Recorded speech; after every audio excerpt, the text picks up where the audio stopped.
Welcome, beautiful soul, to the Feminine Awakening podcast with Christy Borbas, voice of the wise woman.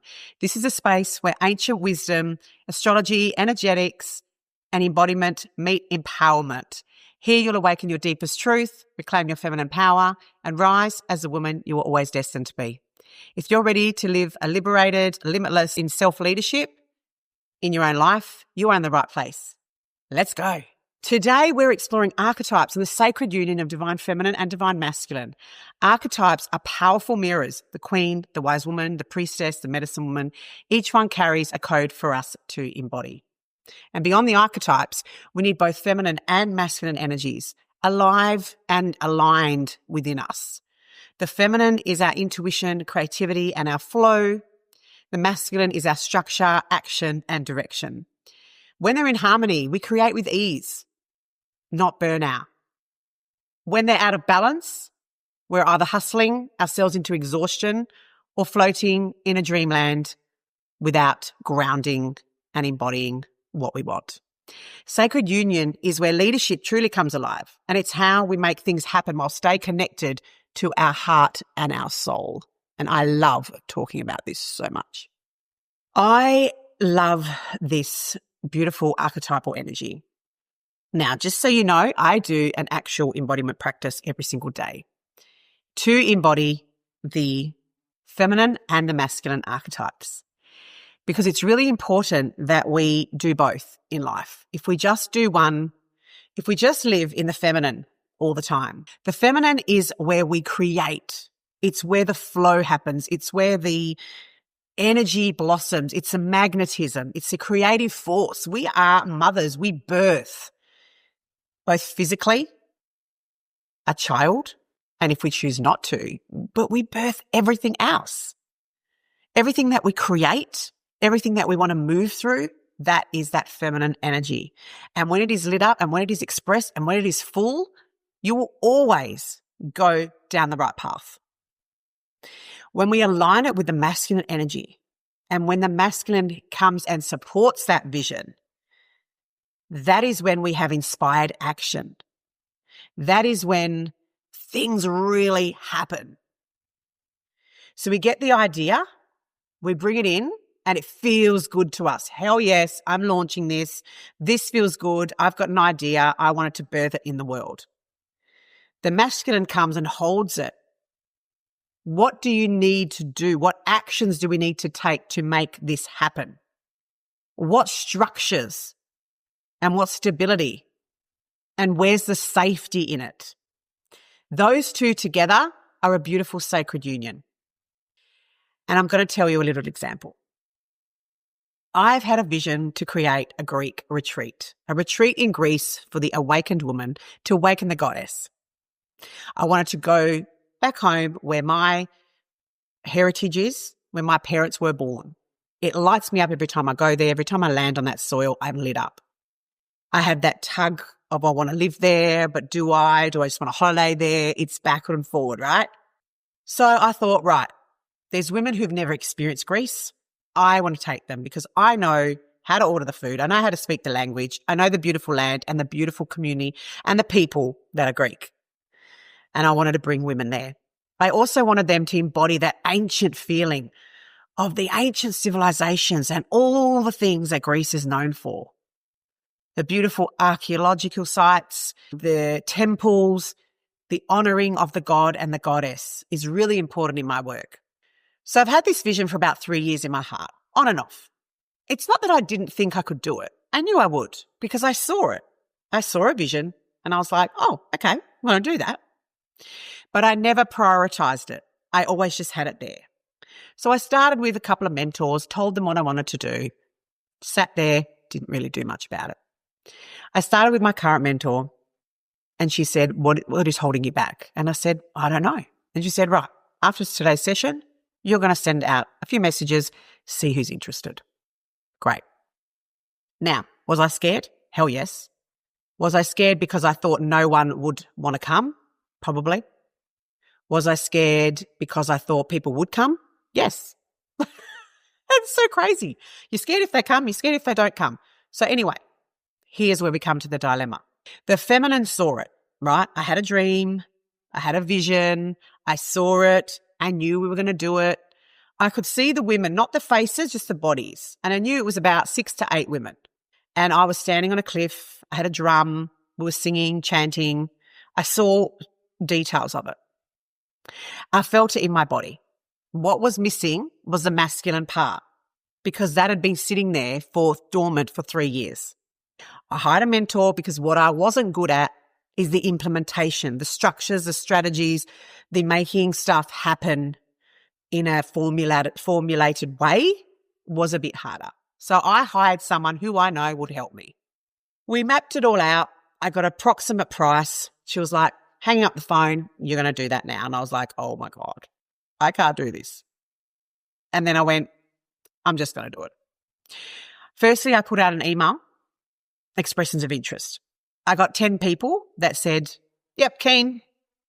Oh my God, holy crap, this might be happening. I then got a bit more information articulated. I didn't really know where we were going. I just knew we were going to do Athens and then one island. That was vague. I knew I wanted to go around September.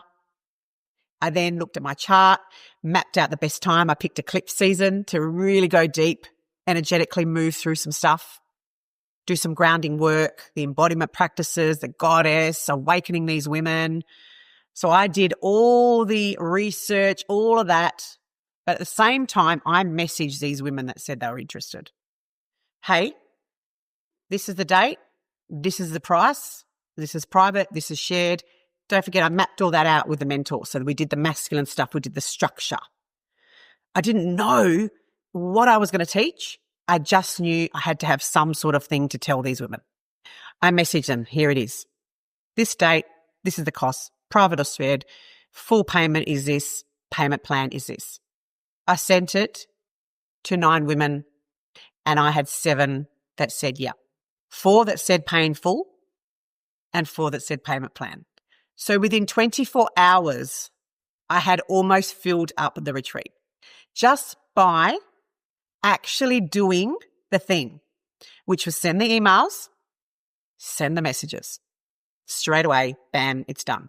I remember getting the first payments in and just feeling really surreal, just thinking to myself, oh my God, these people are coming to Greece with me. I remember doing it around the January period and it was 9 months away. So a long time. And I got them in and I did a little dance off and said their name and made a whole reel about it. And I think I had 2 spots left. They got taken. So really, I basically sold the whole thing out by barely any talk. I just said, this is the details. Do you want in? Yes, I do. Bam. Payment plan started. First paid in full started. It was on. Now I had to do the extra masculine stuff, which was all the planning. And I'm still doing it. I'm still finishing off. Because it doesn't matter what I really do every single day. What matters is that I knew this was going to happen. I made it happen. And then the people were magnetized to come with me. They knew, oh, Chris is going to Greece. This sounds amazing. I love her energy. Let's go. There was no toing and froing. I didn't have to worry that they were in and out. They signed their forms. Everything was gone and everyone is paid.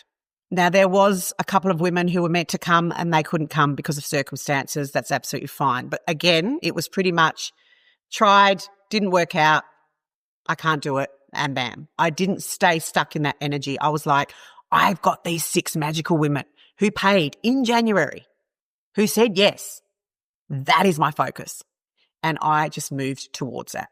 So that is a simple explanation of the feminine and masculine. So the feminine in me is something that's easy. I get the downloads. Let's do this. Let's do that. I get the visions. I get the knowledge. I get the feeling.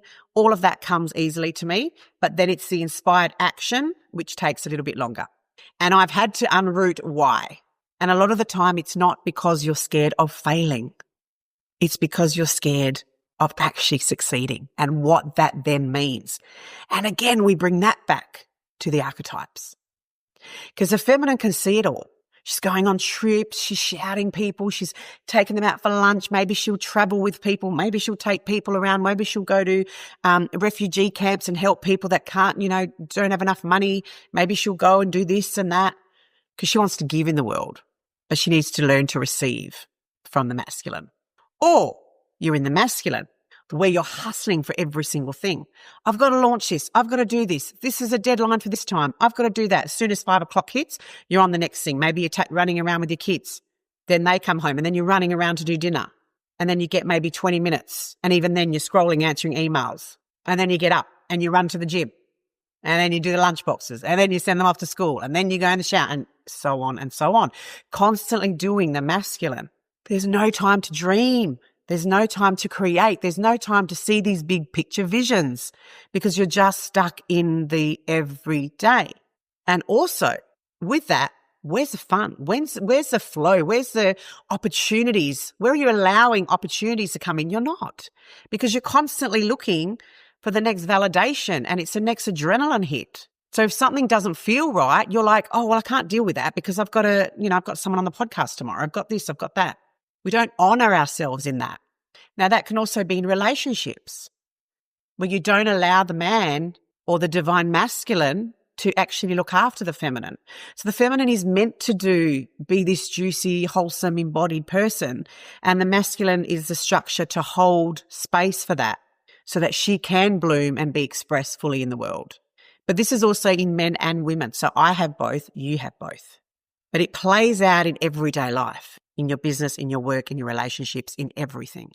So either you don't want anyone to help you and you can do it all and be it all. You do it all and you be it all. And you know that you've just got yourself to look after. And then when you hit this, you'll then go for that and then go for that and then go for that. And you'll keep going up on this ladder. But guess what? You'll never feel fulfilled because there's always something else. There's always something else. There's another goal to achieve. But the feminine just wants to be present and feel how good it feels to have what she wanted. So I already know in Greece, I'm going to need days to just land in it and be like, this vision has happened. And yes, while I will have in the back of my mind what the next one might be, I don't have it planned now because I don't want it planned now. I will go there. I will feel the essence. I'll feel the energy. And then I'll be like, I either launch something over there or I come back, I land and I reassess what didn't work, what worked. Maybe I want to go somewhere else. Maybe I want to go the same place. Who knows? But I'm not going to organize it now because the feminine wants flow and freedom and space. Spaciousness. If you think about your life, we do this every day. Is there any time in your day for you to have flow, for you to be what we say lazy? Have time off. Meet a friend for lunch in the middle of the day. Maybe have takeaway because I really have had a flat out day. Maybe ask for help. The feminine, we need to be open to receiving, and the masculine needs to be appreciated for his support and strength. But that is in yourself I'm talking about, not outside of yourself. So I'm thankful that I did those things, those inspired actions. I made those plans happen. I made my dreams were a reality. And then when I'm there, I'm going to be joyful and enjoying and embodying that person who took these women somewhere. But I'm still doing the work. So sometimes it feels heavy because I just want to enjoy it over here now. But these things need to be done in order for us to have the best opportunity there and for the best expression and the most joy to feel. So it's really important that we know these parts of ourselves. And a little practice I do is I sit with myself, which I've talked about before, and I ask the masculine energy to come in and I ask the feminine energy to come in. So I ask the feminine, I feel her in my body. For me, it's like a kundalini snake. I feel that energy in the womb rising. I ask her what she needs. And I thank her for expressing herself. Then I ask the masculine to come forward and I feel him in my heart. He's the strength, he's holding us. And I say, what can you commit to today? Can you give her something of what she desires? He says, yes, I can commit to this. And then guess what? I do it. Because the masculine wants to support and create safety for her, and she needs to be seen and expressed. Then they both dance. He gets his stuff done. She feels happy. They both merge. It really is as simple as that. I'm going to go into this deeper in the work that I do. In the Queendom, we are talking an archetypal embodiment of divine feminine and masculine integration, and it's a core part of my work. You'll be guided through practices, activations, and mentoring to embody both sides of your power and create from this beautiful union. If this episode resonated with you, please leave a 5-star review on Apple or Spotify and share it with a friend or a sister who's ready to rise in her feminine power. Tag me on Instagram @Christy Borbas. I love seeing how my work lands for you. And if you're ready to truly step into this sacred union inside of yourself, the Queendom is the place to be. The link is in the show notes. We begin in October. Thank you for joining me on today's episode of the Feminine Awakening podcast, The Voice of the Wise Woman by Christy Borbas. If today's conversation spoke to your soul, share it with your sisters and tag me on Instagram or Facebook so we can spread this movement together. And remember, the Queendom is open now. This 12-month mastermind is where astrology, embodiment, energetics, empowerment, and archetypal energies come alive in Sisterhood community. The founding offer is still available, and the link is in the show notes. Until next time, remember, the wise woman within you is waiting to rise. Goodbye for now, and I'll see you in the next episode.